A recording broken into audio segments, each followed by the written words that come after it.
What's up? And welcome to Forte Catholic Radio. This is your host, Taylor Schroll. We are recording live on this beautiful Tuesday evening. Fall is here in Texas. It was about 93 degrees yesterday, and I don't understand any degrees under 90. I think it's in the, what is it today, 60s or something like that. It feels absolutely tremendous outside. My son got to wear a long sleeve shirt. He didn't really know what to do. He's like, why are my arms covered? It was super funny as he went to school this morning. And I sweat so much that I just wore my normal clothes and just didn't sweat. So it was absolutely fantastic. So welcome in tonight for those of you listening on Red Sea Radio. We are recording from the Red Sea Radio national headquarters here in College Station, Texas, broadcasting in Palestine and in Waco across Central Texas. Also, welcome into our listeners who are listening to this on Thursday morning on St. Michael Radio in Tulsa, Oklahoma. We didn't intro the show with that last week, even though last Thursday was the first time the show aired on St. Michael Radio, because that was our big announcement for our 1-year anniversary show last week. The guys from the Catholic Man Show came on the air, and we announced that together in the first segment, that the show after 1 year is now not just on podcast, not just in Central Texas, but it has now grown to be somewhere in Oklahoma. I'm not sure if it's central or east or west, but I have been there. So to the great people of Tulsa, Oklahoma, I have been to your city. And I enjoyed your city. Primarily, I went there for a work conference. It was a fundraising training conference. So for those of you who don't know me, I am a full-time missionary working for a Blaze Ministries. I work in youth ministry, training youth ministers, and working with young people. And part of being a missionary is that we fundraise our salaries. So I was at a conference to learn how to do that better, both for myself and to be able to train our staff. We got to hang out in Tulsa, a beautiful, beautiful place, like right outside of town. And every night, so this was a non-denominational, multi-denominational, whatever you want to say, conference. So, a lot of Protestant people don't drink. And us being the good Catholics, we skipped the final session of every evening, and we went to the bar downtown. It was absolutely fantastic. So, Tulsa, thank you so much for your hospitality when I went over there. It was a beautiful, beautiful day. And I drank in moderation, but just barely. It was a good time. We enjoyed it. So welcome into Forte Catholic. I hope you guys over in Tulsa enjoy the show. What's funny is, I know that in Tulsa, you might be surprised if you're tuning in, because usually at this time in Tulsa, there's a show every day called Woman of Grace. I am not a woman, and I'm not graceful. Don't worry, ladies. I won't ruin your lives. I'll hopefully try to make it better. We're all about, here at Forte Catholic, all about making Catholicism fun again. And what does that mean, right? Where does that come from? Obviously, it's a play on words with the I almost said Pope Trump. That's a account on Twitter. Very, very funny. Go follow Pope Trump. It's hilarious. That'll make Catholicism fun again. But there's Pope Francis. I'm talking about Pope Francis and Donald Trump, and I'm getting them mixed up. Donald Trump has this whole "Make America Great Again" thing. Think what you want about that. I couldn't care any less. But it's kind of a play on words, making Catholicism fun again, playing off Pope Francis, not Pope Trump, Pope Francis, his joy of the gospel. So what is that, right? It's like we're supposed to be people of joy, where the Catholic faith makes us joyful people. Like our ultimate fulfillment is found in the gospel. So what's the gospel? It's the good news. It's what the church has to proclaim. So that's what we're all about here at Forte Catholic, helping people take the next step in their faith and to not be people like Pope Francis says, people whose lives seem like Lent without Easter. Lent is real. We all suffer. You can hear me talk and rant and ramble every week, I promise, about some kind of first world problem or something. But we will always bring it back to joy and bring it back to the good news. So what are we going to do today? Today, we're going to start off by doing a segment we call Mass Text, which I'll explain in a second. In the second segment, every week we have a guest join us in the second segment. This week, it's Dr. Alex Gotay, the man of many, many degrees. We'll talk about him. He's been on the show before, but for those of you new to the podcast, new on Red Sea, especially the guys new in Tulsa, give you guys a chance to meet him, get to know him a little bit. And we're going to be talking about rap music, hip hop, its impact on people, both positive and negative, and how can we meet this part of the culture and use it in ministry. And then in the final week, there's a young man named AJ Barrows who's here in the studio with us. He works for Ablaze Ministries. He has a tremendous boss. He's beautiful. He's bald. He's got a mole in the middle of his bald head. He's got a beard. He's got a radio show that airs on Red Sea Radio, St. Michael Radio. There's a podcast on iTunes. You can check it out. It's called Forte Catholic. So he has come on. I did not force him. This is not part of his work hours. No, AJ, you cannot log this as work hours. But he's going to come on, talk a little bit about his ministry. He's real creative. Both him and Sam are.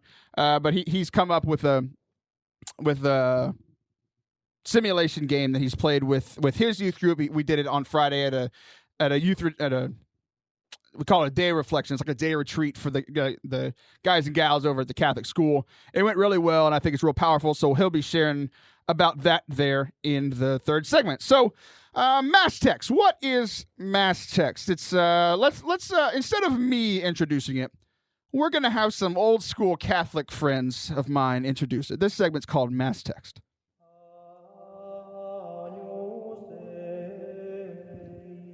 Welcome to Mass Text, the segment where we go through the readings from today's Mass in case you couldn't make Mass today. Or you were in Mass but found yourself daydreaming, telling your children to quiet down, or snoring quite loudly with people looking at you with their judging eyes. Through the Scriptures, God sent the first Mass text to all of His people so that He could share His love and wisdom with us. Sit back and relax as we dive into God's message to us today. So, I began the show by talking about all these new updates that the show is now in Oklahoma, airing on Thursdays. So I was like, oh, you know what would be a great idea? Instead of doing mass text on like the daily readings on Tuesdays like we normally have, we should do it on this coming Sunday's readings to kind of prepare people for Mass, or last Sunday's readings, because we all know that by the time it's Sunday around 2 p.m., about halftime of all the NFL games, you've already forgotten the gospel and the homilies and those types of things. So that's what we'll be doing today. But I did realize I didn't think to update the intro, and it says we're doing today's readings. So I didn't lie to you. That was Thaddeus Romansky, the general manager of Red Sea Radio. He lied to you because I had him record that a long time ago. So it's not my fault. It's his. And Thaddeus, if you're listening right now, I hope the bus I just threw you under didn't hurt too much. Okay, so too much. Or I hope that you have a good life insurance policy for your lovely wife. Okay. My producer's mad at me and yelling, which you can hear because her mic's on. Atta girl. Okay, mass text. Let's get back to this real thing. I'm going to read this once, and then we're going to go back through it. Because I love the readings at Mass, but I have kids. Like many of you have kids. I actually have a little clip here of one of my kids. So let's tune this. This is what it's like whenever I go to Mass. I'm just talking to my little baby. Say, I love you. I love you. I love you, Maggie. I love you. Daddy's the best. So that's both Maggie and my other son laughing at me in my face in a studio. And essentially all they do during Mass is they laugh, they cut up, they talk to me at about that level. They're like there's no sense of being quiet. Hey, Dad, what's happening? It's like we've been here before. Like we were just here. I work here. You've been here plenty of times. So sometimes it's hard to pay attention in Mass. So it's a lot of people. It's been suggested to me many times, and which means I've done it about 20% of the time. Reading the readings before you go to Mass to kind of know what's going on. So because I'm a weak human being that sucks at life, I don't do this on my own a lot. So the beauty of community. We got a group of guys together, and we, guys in similar ages. I'm the youngest and prettiest. Maybe not the prettiest, but by far the youngest. A group of guys, all dads here in the area, Catholics trying to be good people, at least, trying to grow in our faith. We meet weekly for a Bible study based on the readings of this coming Sunday, because we all have kids and know that it's a very slight chance that we'll be able to pay attention during the gospel. So what I didn't realize is the beauty of this segment is not only are you going to get my reflections on the readings, you're going to get the reflections of other guys that they have shared with me that I get free content from. So I get to go to lunch every Monday, eat awesome food with awesome guys, and they get to book or like plan a whole segment for me on my radio. So Bible study guys, thanks. So here's the reading for this week. Matthew chapter 22. Jesus spits some flame, man. Let's get into this. So he says, Matthew says, Jesus again, in reply, spoke to the chief priests and elders of the people in parables. So the chief priests, elders, these are the people that eventually rallied together to get Jesus murdered. So not necessarily Jesus' best friends, and that's actually kind of important for this story. So Jesus says, the kingdom of heaven may be likened to a king who gave a wedding feast for his son. He dispatched his servants to summon the invited guests to the feast, but they refused to come. First red flag. We were just talking, me, Sam, and her mom went and had dinner right before this. And she's a teacher, and hopefully none of her kids or their parents listen to the show, because they're not, how could I say this? They're not the brightest apples in the barrel. I don't know why there are barrels of apples, but apparently that's a saying from some point. I get all of my apples from H-E-B. I'm lying. My wife buys them all. I never go shopping. So we were talking about that she teaches government, and they were like, what type of government does America have? A democracy. That's what students sound like, apparently. And she was like, what do we have? A democracy. What's a democracy? I don't know. Then they were like, do we have a king? And they're like, yes. They're like, she's like, who's our king? We don't have one. And like, okay, then why'd you say that you have one? Right. So I don't know what it's like. We live in America and we don't have a king. I don't know what it's like to have a king, although I think it would probably suck because almost every revolution that's ever happened has been against a king, right? So, but what I do know is that if a king summons you to a feast, if you get a summons, like you get a summons for like jury duty, right? You better go. And that ain't the king. The king is saying, hey, come to this feast. And they refuse to come. First negative thing. Okay, back to the scriptures. A second time, he sent other servants saying, tell those invited, behold, I have prepared my banquet, my calves and fattened cattle are killed, and everything is ready, come to the feast. Some ignored the invitation and went away, one to his farm, another to his business. The rest laid hold of his servants, mistreated and killed them. That escalated quite quickly. So they were like, first they said, no, we're not going to come to your party. Next, the other people were like, still ignoring him. It's like, okay, we went to your farm, you went to your business. The other people were like, how dare you invite me to a party twice?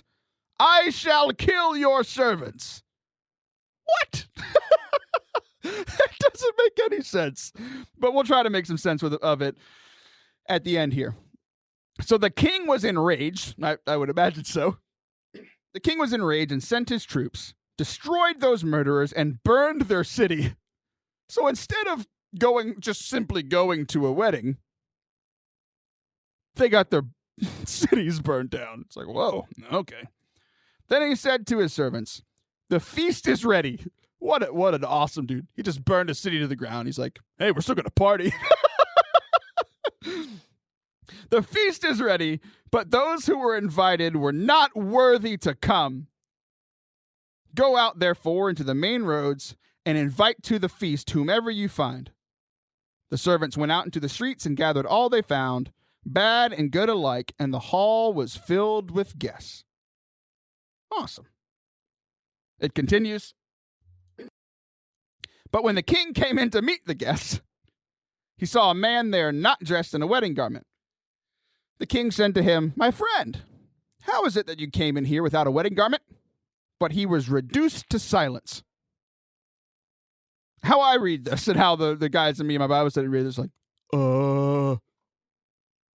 don't know. You know, like that dumbfounded silence. Like if you're either you're a parent or if you work with kids like we work in youth ministry, it's like they did something stupid.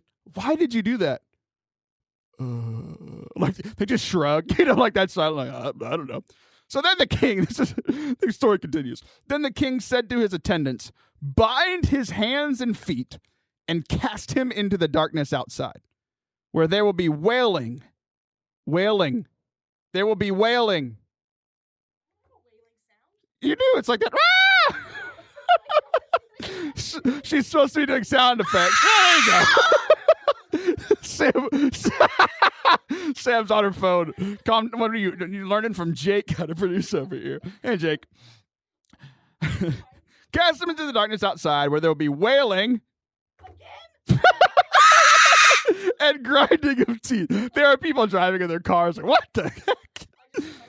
He finished, many are invited and few are chosen. The gospel of the Lord. It's like, oh, okay. We gotta backtrack a bit, right? So we got to give you some context for this. Jesus knows everything. We know that, right? So there is some foreshadowing in this. There's some looking back and there's some foreshadowing. So he's talking to the chief priests and the elders who were the leaders of the Jewish people, right? And what is this parable talking about? Jesus is talking about them. He's saying, hey, you holy people, your ancestors, God sent his servants and they refused to come to the party. They prepared the way for me. They refused to come to the party. Then he sent other prophets. Some of you ignored them. Some of you put them to death. You put them to death. And then so God was mad and he's like, hey, you know what? At the end of this whole thing, there's going to be some fire. There's a place called hell, HE double hockey sticks. If there are kids listening, earmuffs, kids, rewind this and then put your earmuffs on. And then God invites the people who weren't there. He invites the sinners. He invites the lowly, right? Which is the good news. God invites all of us to the table, not just the super holy or the people who are born into it. He invites all of us. But the key point of all this guy at the end, it seems like a weird thing, but this guy was invited to the party, this poor sinner, but he wasn't prepared. He didn't have his wedding garment. Everybody else did, but he wasn't prepared. So the question for you, the question for me to think about today, and when you hear this again on Sunday, are you prepared for the party that's called heaven? Are you getting there? We'll be back with Dr. Alex Gotay.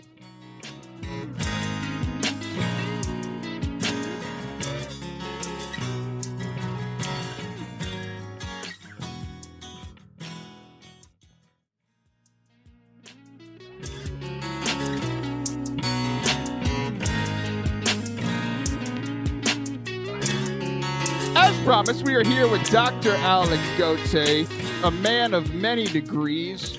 All right, what's up, Doc? How are you, sir? Man, I'm chilling. I can't see you for nothing, though, bro. I know. That's because we've talked before the show, and I told you that I have bad internet, so I didn't want to, yeah. It's all right. It was like 20 minutes ago. I know you're old, and you're supposed to be smart with your 8 degrees or whatever. But yeah. So what's goody, bro? What's going on? Hey, so yeah, we're supposed to be talking. You're stressing me out because you're like you're not answering my phone calls, and you're like, "Hey, bro, we're on the phone right now, dog. What's good?" See, there's this 3-minute break between our segments. A little behind the scenes here on the radio. There's a 3-minute break between our segments, and that's when I call the guests.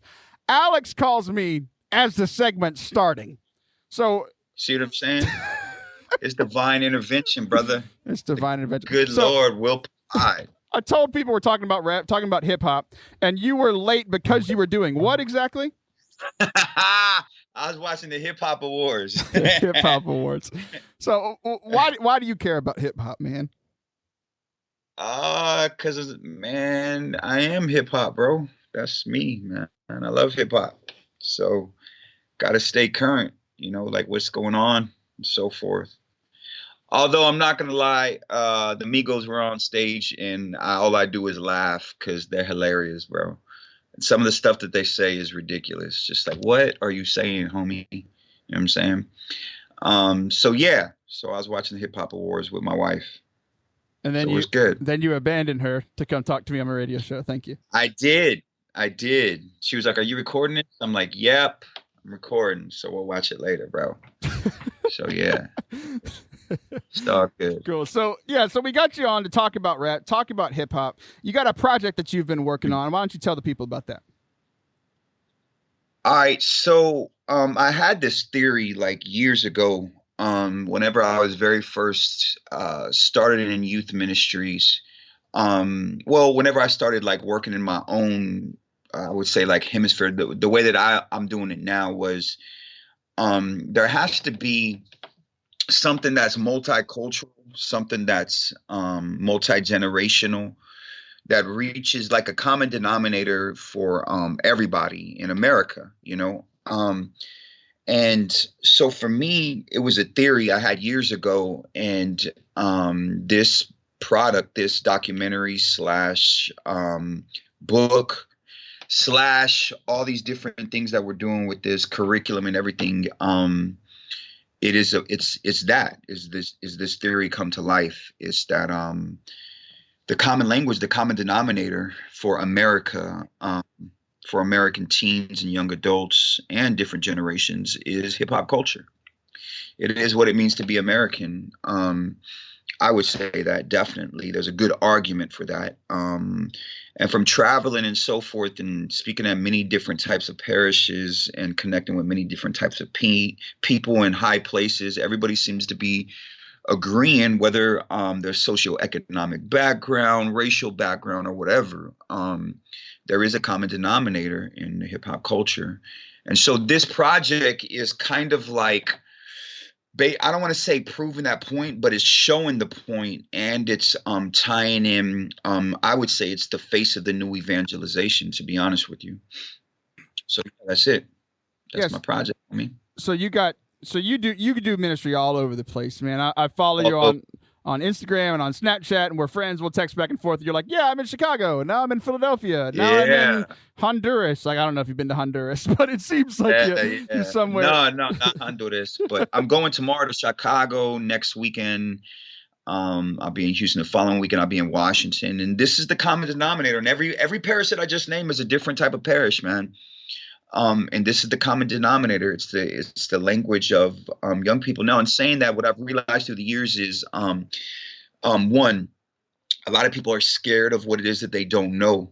This is one of the reasons why somebody like myself and those of us who literally this is our culture, why it's needed. I mean, it's no different than what Aristotle did. I mean, what Aquinas did with Aristotle, what Plato did. I mean, again, what Augustine did with Plato. What Dante does with St. Thomas Aquinas and so forth, it is speaking the language of the culture and infusing it with the gospel message, more specifically our Catholic faith. I've been in a lot of conversations with high level people about this, and everybody tends to feel the same way, that like, yo, you know, we need to start doing this. It's just a matter of like how authentic. And so forth, you know, without being so stereotypical, because I've seen that for years, and it's almost the right word. I'm trying to be nice here. It's degrading. That's the word I'm looking for. What it is that I've seen and so forth. So I think that people know it instinctively, but the truth be told is I think a lot of people are scared of what it is that they don't know. Myself, I grew up in hip hop. I just grew up in hip hop. Like, I literally, when I say that, I tell these stories going around, like most people, especially from a Latino culture, minority culture, we grow up very, very, music is on at all times. And, you know, Saturday mornings you're cleaning, Sunday morning you're cleaning, and so forth. So for me, I woke up literally daily. I wasn't even playing the hip hop music. My father was. We had two turntables in the living room. That's real talk. And, you know, it was my way of coming to understand the world. You know, and there's a lot of us that feel the same way, that I've been in contact with, even like clergy and so forth. You'd be surprised of just how the Spirit is moving in this and so forth. So, yeah, that's basically what it is, bro. That's basically what I'm getting at. You know what I'm saying? That's the thesis, if you will. And you know all about theses, because theses, because you've theses rhymes with feces, and you like poop jokes. So there you go. I love poop jokes. Poop jokes are universal, bro.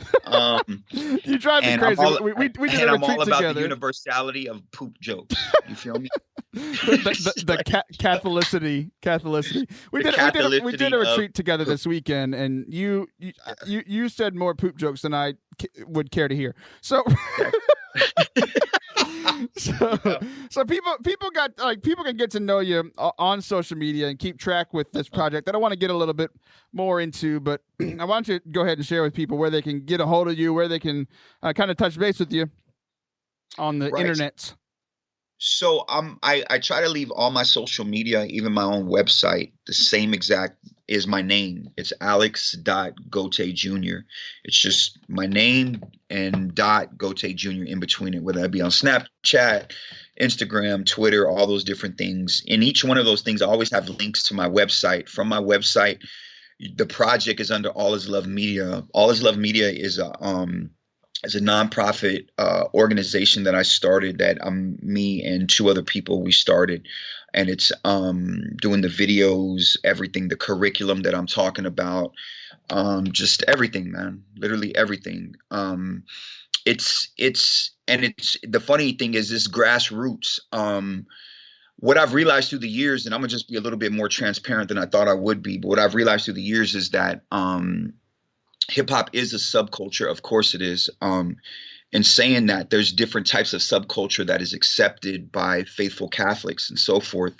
And what it is that I've realized is once, somebody, comes across me or this idea, it's automatically shut down. If you're listening to this, I would ask you why. Why is one subculture accepted over another one, especially one that speaks volumes, especially authentically? And I think that most people don't want to answer that question. That's real talk. Yeah, and I think there's, we talk on the show a lot, and you and I have talked a lot about with anything that what the Catholic Church always asks is to, number one, test everything, retain what is good, test everything, test every culture, every subculture, test everything, retain what is good, bring the faith to the culture and the culture to the faith, like all these things, right? Bro, it's Vatican II, Gaudium et Spes, over and over. Yeah, absolutely, bro. I'm smart. Yay. Thanks for validating me. And then the thing about art, is truth, beauty, and goodness. Like, what is the truth, beauty, and goodness that we can find in rap? And like, I know a lot of people would listen. They'd say, okay, like Alex, you're saying that there's a lot of good things about rap. And they'd push back on you. They'd say, okay, but rap, I get it a lot. Rap leads to anger. Rap leads to violence. Like, how are you kind of dealing with that in this project? So kind of go back to what it was that I said from the very beginning, is that I asked these questions. Even Plato says, be careful for the poetry that you use because it affects the young people. So always with that as in the forefront of being careful for what it is that we take in. But we could use that for anything. When people say this to me, I asked him, how many good movies do you watch? How many good books do you read? How many good, and let's just go down the list. If we're gonna test something, let's test it across everything. Now let's talk about, because hip hop culture is much more than simple the music. We're talking about like the whole culture itself, the dress, the attitude, everything.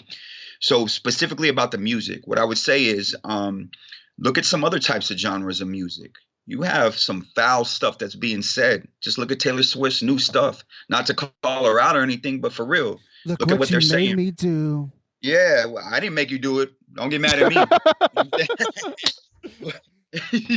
But you see what I'm saying? I mean, I would ask anybody to give that same, and this is just my philosophy kicking in, to give that same measure of standard to anything that they take in. Why is it that there's a bias against this? That's what it is that I love asking people. And ask yourself truly why. Now, we can go to stereotypes and all kinds of stuff, but no. We're not talking about stereotypes. What we're talking about is like, why in the world does Sprite, let's be honest, why in the world does Sprite, if you go to a store, you see Sprite, they have hip hop quotes on. Why, if you watch a football, and I do not like football, I'll be honest with you, well, to an extent. Oh, sorry, we got to cut you off. It's time to go. I know, he's out. Yeah, no. But why is even that hip hop is very much promoted on that side in sports in America and so forth. Go to what is it, Sesame Street. Sesame Street itself, they had locks on there years ago. I'm talking about years ago. Now watch them. It's very, very multicultural, very, very multi-generational, and using hip hop and doing it. I've seen it. I've seen how it opens up doors. A good friend of mine who also has his doctorate, he wrote his thesis on this, on spirituality of hip hop and how hip hop crosses genres and so forth. I've seen it. My pops to this day, he approached me the other day and he's like, yo, you want to go to the Nas concert? Nas and Lauryn Hill. And my pops, you know what I'm saying? He's an atheist. I'll be real with you.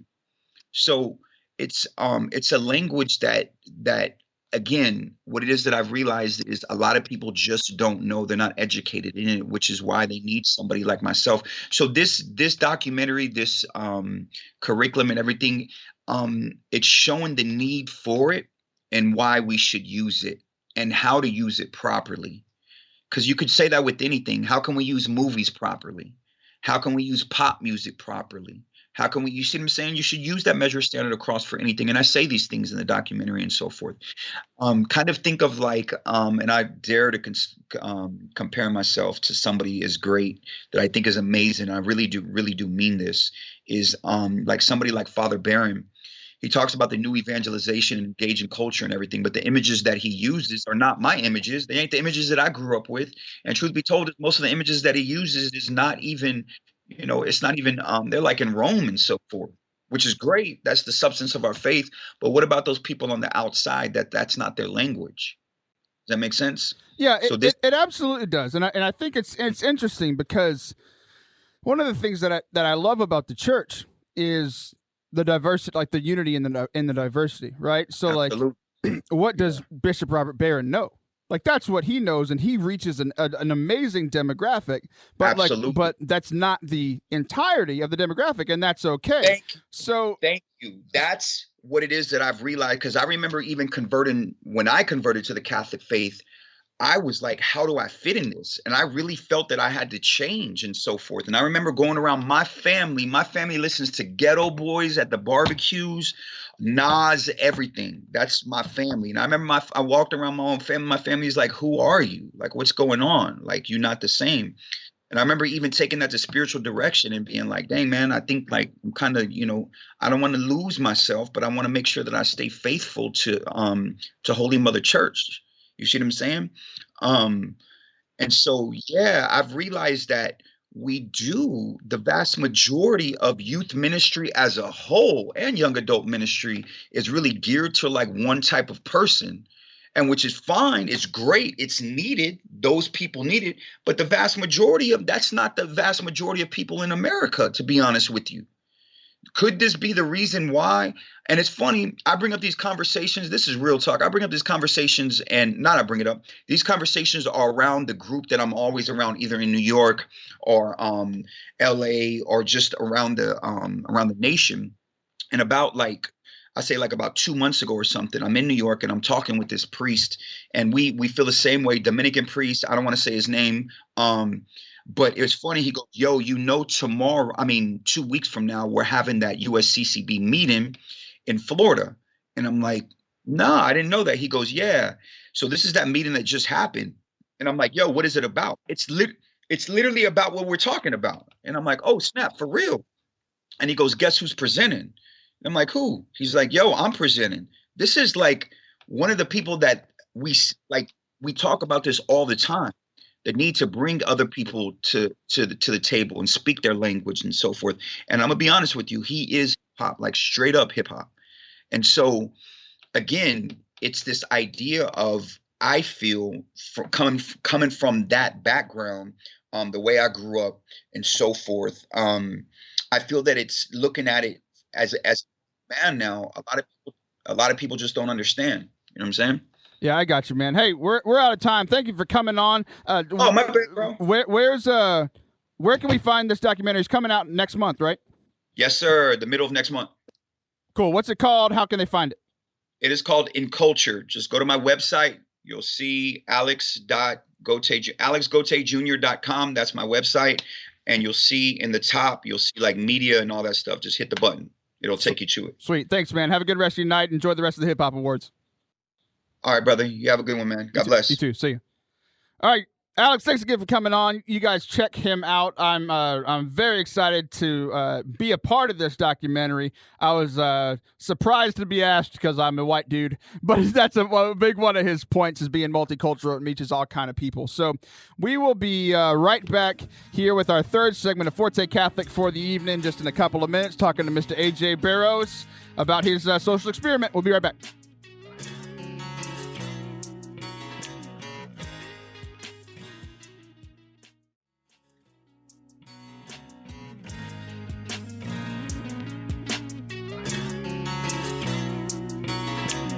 Welcome back. Forte Catholic Radio with your host, Taylor Schroll, in the Red Sea Radio studios.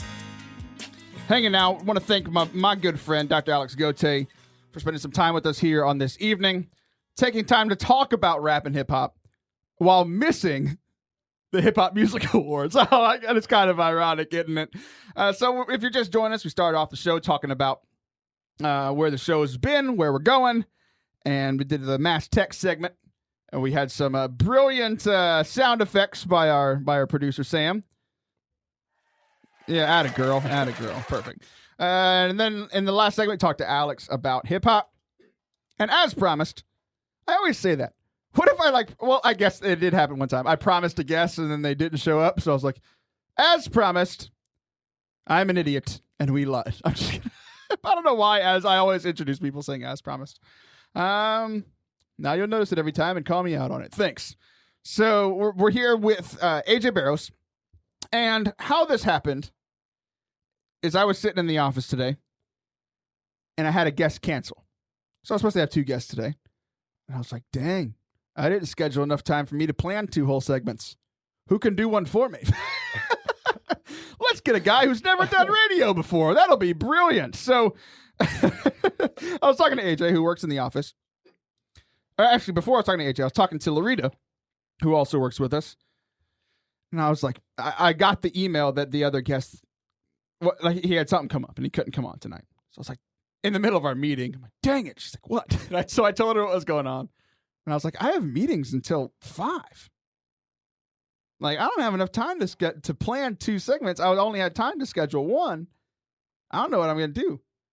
She's like, well, don't you typically talk about what stuff that happened this week?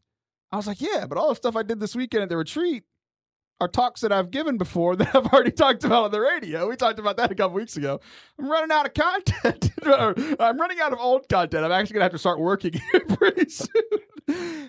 So she was like, well, what happened this weekend? And I was like, okay, I did the retreat and that was fun. So when I went on a retreat in Ledbetter, cool stuff. Got to take my family. That's always nice. Got to actually spend time with my family over the weekend. Always good. Not much of a story there. It's not a segment. That was about a 10-second story. So we started walking back, and I was like, well, all I do at work is have meetings. That's not exciting. So, Friday. We had a day reflection at the school. A lot of fun. A lot of dodgeball. I'm now 2 days, and we could talk about this a little bit, with AJ at AJ's Youth Night, both times that this game was played. No, it wasn't a year. It doesn't matter. They don't care. At AJ's Youth Night and at this day of reflection, we played dodgeball for a good 30 minutes each time. And I'm very large. Like, if you're listening to this and you just know my voice, you don't know what I look like, follow me on social media, at Taylor Schroll, SCHROLL, so you can see my beautiful mug. It's just absolutely beautiful. My profile pic is my mugshot from prison. I'm just kidding. I've never been to prison. And my profile picture is of me looking like I'm 6'2", 240, because that's what I am. I'm a fairly large person. I'm fairly athletic, a little chubby at this point, but grew up big-time athlete. Played 4 sports in high school, ran track in college. So, I'm athletic. But I'm big. And like I said, chubby. I've slowed down a little bit since my peak. And so you'd think in dodgeball, I'd be a pretty big target. I've gone an hour of dodgeball in the last month without getting out. It's been ridiculous. And it gets to the point where I'm taunting these kids. I'll walk up to the line and they'll throw 2 balls at me and I'll catch them both and be like, ha ha. I just love, bullying high school kids, which is why I'm in youth ministry. So, to beat them at dodgeball, to feel good about myself. So, this segment was not supposed to be about me being good at dodgeball, but I'm prideful, so it came out. So at this day reflection and at one of your youth nights, AJ, you played this game. Before we get into that, it'd be weird for people to not know who you are first. So who is the great AJ Austin Barrows? What? That took a weird turn. Go ahead. Yeah, no, I'm originally from Colorado, did 2 years of college, university, had a major conversion there, then did 2 years of net, 1 year in the United States and 1 year in Canada. And then I came back from Canada, and then a blaze fell just like into my lap. I found out about Monday, applied to it on Tuesday or Wednesday, had the interview by Thursday, had the job by Friday. And Canada's weird. They do their Thanksgiving on the wrong day. It was like 2 days ago. I know. It's a cultural reference. Don't worry about it. It's your first day on radio. Is this your first time on radio? Yeah, no, it is. You said yeah and no. That was confusing. Yeah, I know. It is. It is. You did it again. I'm still confused. Yes, no, it is. Double, 2 positive beats a negative. Good. First time on radio. Glad to be here. You love tech stuff. You've done some soundboard stuff, but I'm glad that you had your first time on here. It's absolutely exciting for me. So tell us about, you did the social experiment with the kiddos, and it's a good, powerful stuff, fun stuff. I enjoyed it. So we're just going to I want you to walk our listeners through this social experiment so that they can kind of make their own, like imagine that they were there, make their own references, make their own, like how would they feel if they were in it? So why don't you just set it up for us? So basically what was happening is it was a regular youth night. We'd have them come in and sign in, but at the sign in, we would randomly hand them a playing card. And when they received the playing card, they would take a Sharpie and they'd sign across the face of the card, ideally taking ownership of that card. And we just sent them in the gym. We have just like open rec time before like the dinner starts.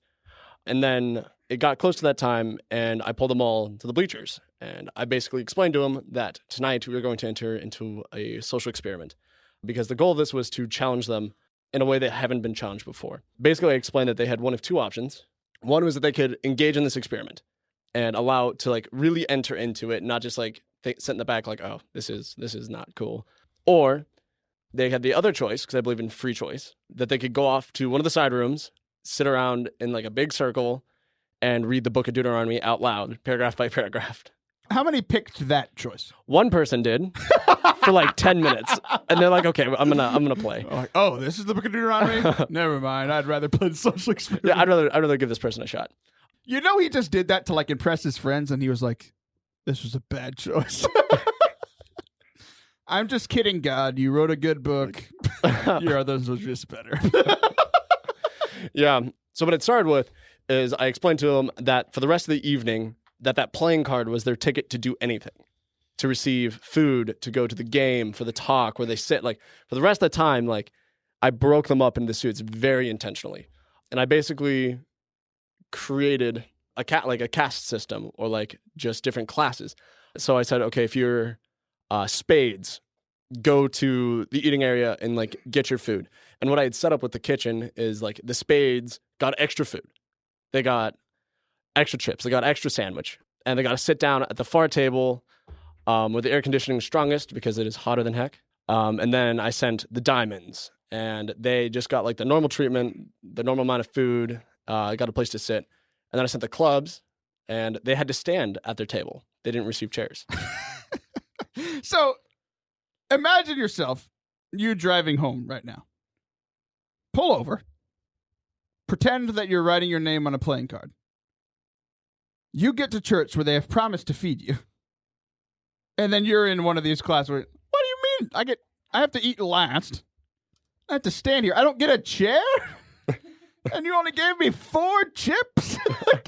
And just imagine the reaction as you're picturing this. Keep going. Yeah. And it's actually even the last suit got no table, no chair. They had to sit on the floor, and they got like a quarter of a sandwich and no chips. So at this point, they think I'm the worst. So we have to just stop right here. You're the youth minister here. Yes. How many complaint emails from the parents of the lowest caste did you get? Surprisingly, 0. It was so cool. They actually like bonded together on that idea. It's like we have the worst, but we got each other, and I did not expect that at all. So basically, they finish their meal.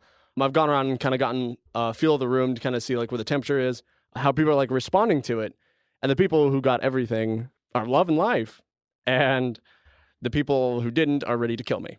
So Like, you've been the youth minister there for like 7 weeks. You started it off. Bluebell is made in Brenham, which is where you're the youth minister. You started off by saying, I've only had Bluebell once. And they're like, we hate you. And then you were like, oh, then you've won them over. Like, they love you. And then you're like, I want to throw all that away. I'm going to make them all angry. So they're all angry at you at this moment. So let's keep the night going, because I don't think that's where the night ended. No. So what's next? We moved into a game of dodgeball, and all high schoolers, I believe, like to play dodgeball. And we broke them up into like the four. Not against me. And they get we did the four corners dodgeball, where each group was in one of the corners, divided up, and each one of them had different sets of rules. Again, with the spades, I believe they got to play normally, no restrictions. They could catch, throw, run around, no problem. Then the next set was they had to play with their left hand only. Like they had to stick their right hand in their pocket, so it was hard to catch, hard to throw. But it only got worse because the next step down, they had to link arms with a buddy, which just makes them a larger target. And if one gets hit, they're both out. And then the people who are already ready to kill me, I made them sit. AJ's new book is coming out. It's called How to Win Friends and Piss Off People. Yeah, but I tried real hard to show a little bit of kindness to the two that kind of got the short end of the stick. And I was like, do you guys like feel this is unfair? I just wanted them to say like, yes, I believe this is unfair. They're like, no, we got this. And I'm like, okay. And I gave all the dodgeballs to the groups that were already standing. I tried. I really did. Let's just say that dodgeball game ended pretty quick with the unfair advantages and just everything. And then I just let them play dodgeball. Normally, just let them just annihilate each other. We got those like old school rubber Instead ones. of letting them take out their anger on me, let's let them hit each other for a while before I continue this. Yeah, pretty much. All right. So obviously there's a point to all this. Yes. What's the point? The point of this was getting all the way down to the talk. I had a couple more things like with the chairs, like where they got to sit.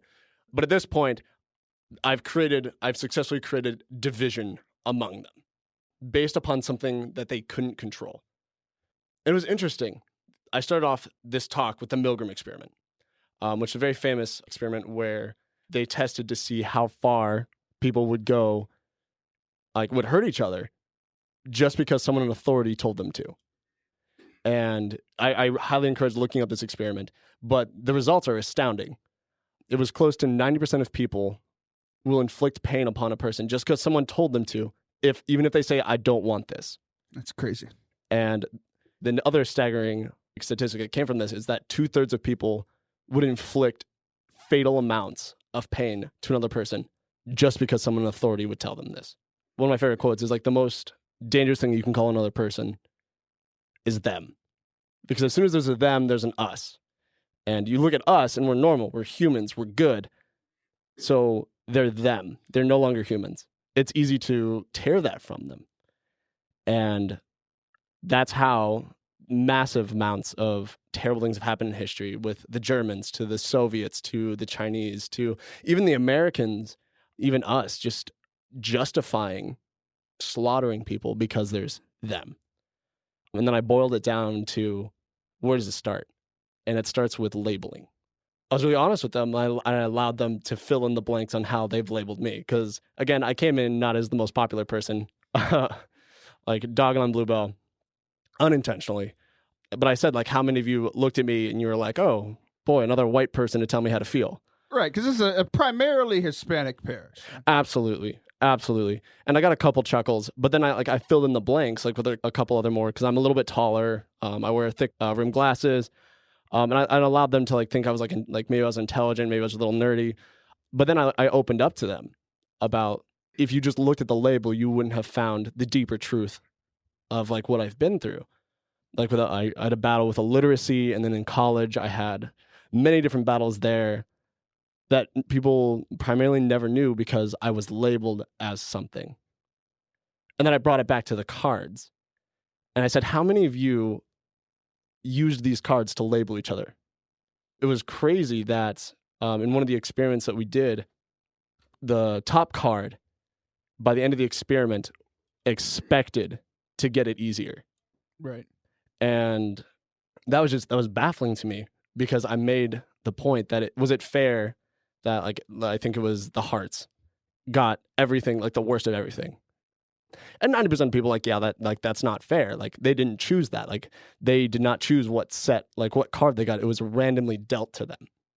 And then I turned it on the other end. Was it fair to judge the spades that they got everything easier? Because just as the hearts didn't choose what card they dealt, neither did the spades.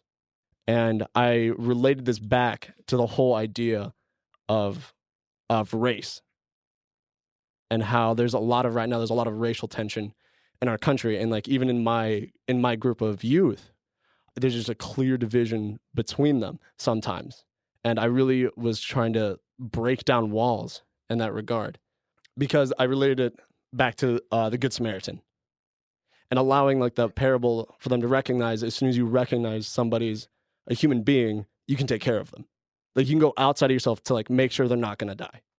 And then I took another step further, like Mother Teresa of Calcutta, recognizing that there's Christ in them. And once you recognize there's Christ in somebody, you can truly love them. And then with the second experiment, I related it back to the first responders of 9/11, and how you could go out of your way to risk your life for somebody. So it was a powerful thing, man. I know that people are starting to connect the dots in their own heads. So thanks for coming on. Thanks for sharing. I hope blessings on your ministry. Praying for you. This has been another episode of Forte Catholic. See ya!